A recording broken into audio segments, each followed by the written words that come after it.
Hello, everyone. Welcome back to the Empowered to Advocate podcast. I'm Michelle, and I am joined with my co-host and partner here, Dana Marie. And we are here for a quickie episode this week that we're going to talk about how to craft your parent concern statement, why the statement is important, and why sometimes it gets forgotten about in meetings. So we want to make sure that you are very confident going in, um, feeling ready to share your concerns and comfortable. Comfortable is the word I was looking for when you go into a meeting, knowing that this is a very important part of the IEP and the IEP process. And, making sure that you feel heard when you go into a meeting. So, Dana Marie, when you're thinking about having parent input, caregiver input into the IEP, what are some of the things that you ask caregivers to maybe think about, to look at, to consider when they're crafting this statement? So I think there's actually a few different pieces to this, and we recently posted just a short, carousel on Instagram with some pointers. And one of the first things that we like to tell caregivers, parents to consider is whether it makes sense for them or whether they feel comfortable reading aloud their parent concern Mm, statement at the beginning of an IEP meeting, whether it feels better and more comfortable for them to send ahead of time their parent concerns so that the school team has a chance to look over it in preparation for the IEP meeting. Sometimes parents and caregivers actually prefer to do it after an IEP meeting. There could be things that come up during that meeting that spark something, that remind them of something. And they usually like to send an email after the meeting to whoever the facilitator is of the meeting. So the first thing we usually try to talk to parents about is sort of where they fit on that spectrum, what feels the most comfortable to them. We worked with a parent a while back, actually, who shared that at the beginning of IEP meetings, she loved to not just share her parent's statement, but also a photograph of her child so that the team could keep the picture of her child, you know, in the forefront of the meeting, which we thought was a really great example of how to sort of make this work for you and your family, something that's comfortable. I think there are pros and cons for all of these sort of approaches.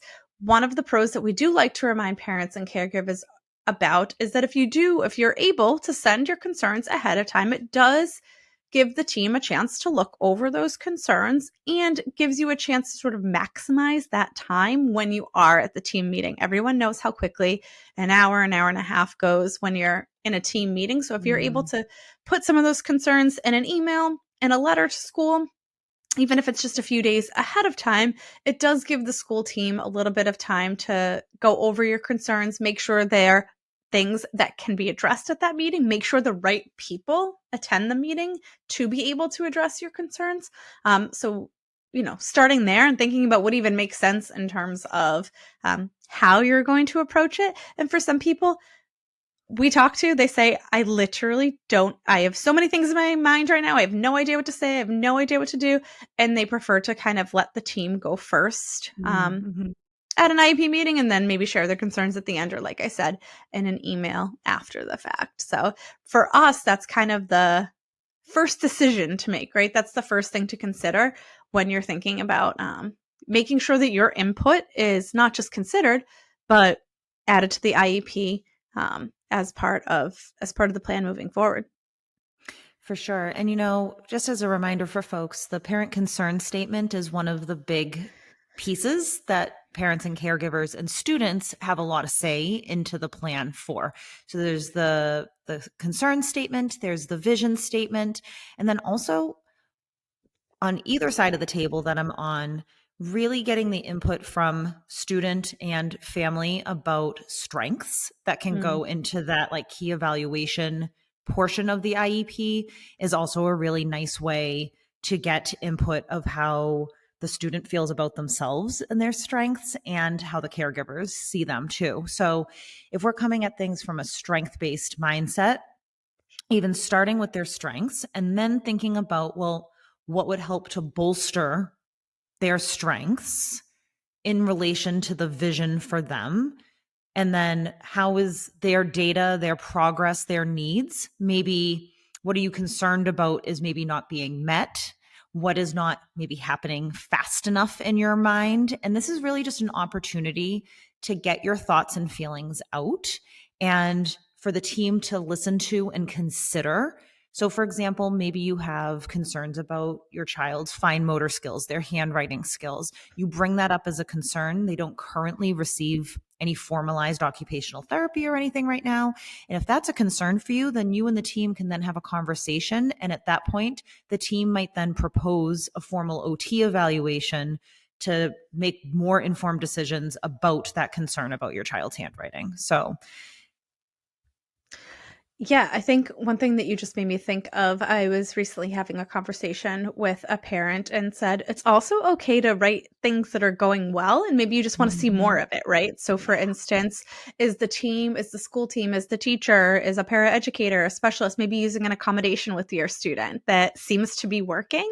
But maybe it's not being used a lot or across all settings in different places within the school. So even saying something like, I've noticed that my child really benefits from X, Y, and Z. I would love to see this happening more across the school day, across settings, so on and so forth. So it's really a good place to also outline things that you think are working to some degree and how maybe we can capitalize on the mhm. thing that's working, whether it's a service, an accommodation, um, an intervention, it doesn't really matter, but how can we build on that and maybe do it a little bit more? That goes for home too. You can say, at home, we've switched up, we've changed X, Y, and Z. We find that it works better than X, Y, and Z. We would love to see the team try to implement this new strategy we're working at home, this new accommodation that we're working on at home, so on and so forth. So like Michelle was saying, keeping in mind the strengths of your child, keeping in mind also things that are working. This is a chance to, like we said, get your ideas out, get any of your concerns out, get anything out that you want to make sure is considered at this meeting and with the team. But that doesn't always have to be negative. It doesn't always have to be Mhm. things that aren't going well. It can sometimes mean things that are going well as well. Yeah, that just made me think of, a quick example of, you know, the district proposing a reduction in services. It was, could be speech services, it could be reading services, maybe from twice a week to once a week sort of thing. And even though you as the caregiver are in agreement and actually excited about this reduction in services, because this means that your child is progressing, right? This means that your child is doing well, that we're now going to try reducing some of those services. Because remember, the ultimate goal here is really to make our all children as independent as possible. So it can be really exciting to have a reduction in services, but it could be a concern of yours that, like, ooh, what if I am concerned that, Mhm. like, what if we reduce these services and they slide back, or, side note, in that case, the team just re-meets and readjusts the plan as needed. So, but that kind of concern, even if it's something that you're excited about or feel good about, and it doesn't have to be, your concern statement does not have to be something that is contentious or combative, right? It could be something that you are in agreement with, that you just is like, ooh, I'm a little nervous. So, We always recommend to that point, a parent concern statement is a great place to put where you need more information, where you need mhm. more data. Like to Michelle's point, like if you might agree with a proposed goal, or you might agree with, like Michelle said, a reduction in services or so on and so forth, but you're really just looking for more information. You don't feel like you have enough data, you don't have enough information.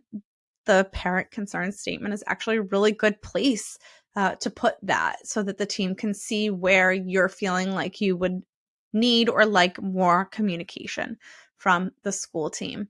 I think that one thing to keep in mind, especially at this sort of juncture of the school year where, by the time this episode comes out at the end of April, heading into May, and really sort of in the home stretch of the school year, people are trying to maximize their time during these conversations at IEP meetings, at reconvene meetings.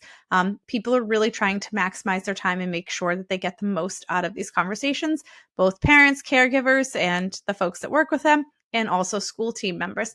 So making sure that you share, obviously, all of your concerns and ideas, but in a way that feels concise and in a way that feels really targeted to what you want to make sure gets discussed, and what you want to make sure gets addressed at the meeting.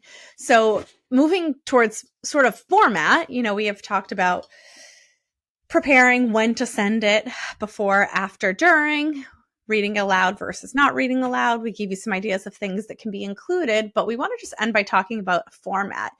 Personally, and it is a personal choice, I like when parents and caregivers, and we suggest the parents and caregivers, obviously, in a narrative form, say, here are my concerns, here are the things I want to know more about. But at the end of the statement, we usually like to recommend that you bullet point some of the key takeaways. So, bullet pointing, here are the 3 or 4 things that I really want to make sure get addressed at this meeting or in this IEP. Here are the 3 or 4 things that I want to make sure that we come away from this conversation with. I think everyone, obviously, can sometimes get bogged down in the language and the, lengthy paragraphs and pages and so on and so forth, and just making sure that your point gets across the clearest that it possibly can. Whether that's, like I said, putting things at bullet points in the end. Recently, we supported a parent with a caregiver statement that was actually all bullet points. It just really had a list of the things that they wanted to make sure were addressed, that they wanted to make sure were covered. So being as concise as possible, and really highlighting, as the parent, as the caregiver, what you feel like are the most important pieces here, what you feel like are your biggest concerns, but also the biggest things that you want to take away from this conversation, whether it's an annual meeting, a reeval, an initial, so on and so forth. Making sure that your voice is heard in a way that feels clear to everybody. And I think sometimes it can be intimidating because we do know that this is a formal legal document, right? And we can get caught up in, I need to sound super professional, quote unquote. I need to sound like legalese and use fancy words. You don't need any of that. If you have that and that comes naturally and easy to you and that makes you feel good about it, then that's great. But if that's something that is like kind of holding you back, like Dana Marie said, like a bullet, just a list of things that you are concerned about that you can then, even after the meeting, then make a little floofier with some formatting, and like fancy language is fine, right? So don't let the writing piece of it become something that holds you back if that's something that is intimidating to you. So, and one more sort of tip, this might feel hard to do at first, but in the long run, could certainly help you. I think that one of the things we hear the most from parents is they feel crunched for time when it comes time to write a parent statement before an IEP meeting or before a new draft of an IEP is created, so on and so forth. How much time do I have to write it? Do I have a day? I know the facilitator said I have to get it to them, so on and so forth. We recommend actually whether you do it digitally in a notebook, throughout the course of the school year, keep a running log of the things that come up, right? You might only have an annual review meeting this year or next year. You might not have lots of check-in meetings or reconvene meetings. That's a lot of information to get out, a full year's worth of information in one meeting. So keeping a running log of things that are going well, or maybe things that are concerning or not going well, obviously you're going to address them as they come up. But when it comes time for the IEP meeting, already sort of having some of the things that are at the tip of your head, right? The things that have already come up a few times, the things that you're maybe seeing a pattern of. Could be a running Google Doc. Like I said, it can literally be in a notebook or on some sticky notes. But keeping track of things as they come up so that you don't feel like you're starting from that blank page when it comes time to give your input for the IEP. I think that's a great idea. Another good place to keep things like that, thoughts like that, is the notes section of your phone is a really great place to just like as things come out. And you can even do like a voice to text sort of note or memo or to help you get your thoughts out too. So hopefully this was helpful for you all today on parent concerns, some ideas on things that might come up as concerns, how to present your concerns, why they're important. And if this is something that you're having some difficulty with or you would like some support with, we do help caregivers and parents craft their parent concern statements and their vision statements. So go ahead and set up an initial consult with us, a free 20-minute consult, and we can have a chat with you about how we can support you with that. Thank you so much, everybody, as always, for listening. Happy Friday, and we will be back next week with another episode. Have a nice weekend, everybody. Thanks, everyone.